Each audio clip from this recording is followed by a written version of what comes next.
There are only 10 to the 15 total hairs on all human heads in the world, 10 to the 23rd grains of sand on Earth, and around 10 to the 81st atoms in the universe.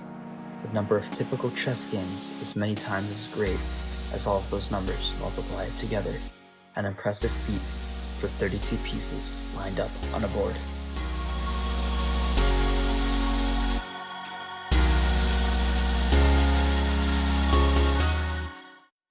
Born in London, New Jersey, 1302, Gary Chess was a revolutionary from a young age, first starting the Industrial Revolution and then the War on Drugs.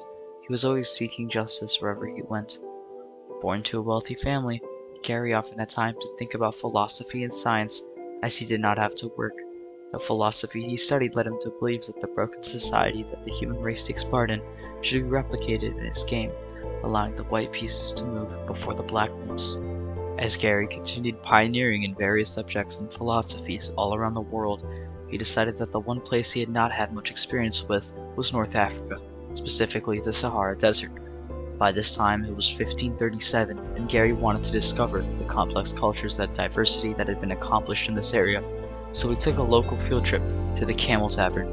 He presented his many ideas and philosophies to the people there, and explained the weight of his achievements. They took one look at his name, and immediately started to ruthlessly harass him. Night and day, he would attempt to bring them into enlightenment, but he failed again, and again, and again.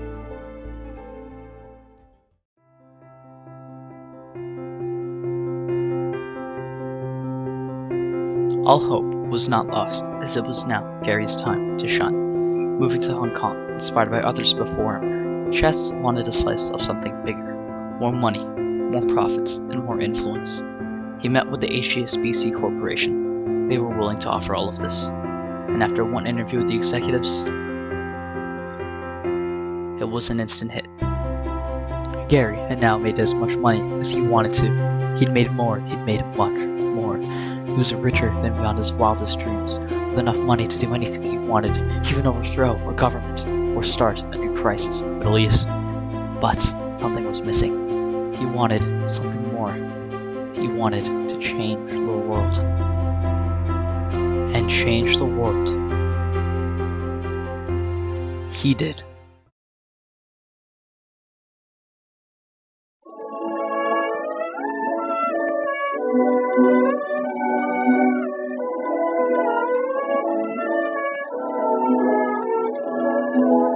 Moving forward into the 20th century, Gary had established himself as a true intellectual in the modern day, proving his intelligence to everyone who cared, and to those he viewed as important. Chess was well circulated around the world by now, and the two main countries who had proved their dominance of the sport were the United States of America and the Union of Soviet Socialist Republics, also known as the USSR. For now, let's focus on the United States. Richard Nixon was a president who was constantly concerned with his legitimacy. He was incessantly paranoid, constantly questioning all those around him. However, if there is one crucial piece of the puzzle that he was missing, it was a scapegoat to distract the common people from his illegitimacy. Now this is where Gary comes in. Gary wanted to make more of an impact upon the world, and as soon as he noticed this flaw of paramount importance standing right in front of him, he immediately brought it upon himself to correct this blunder.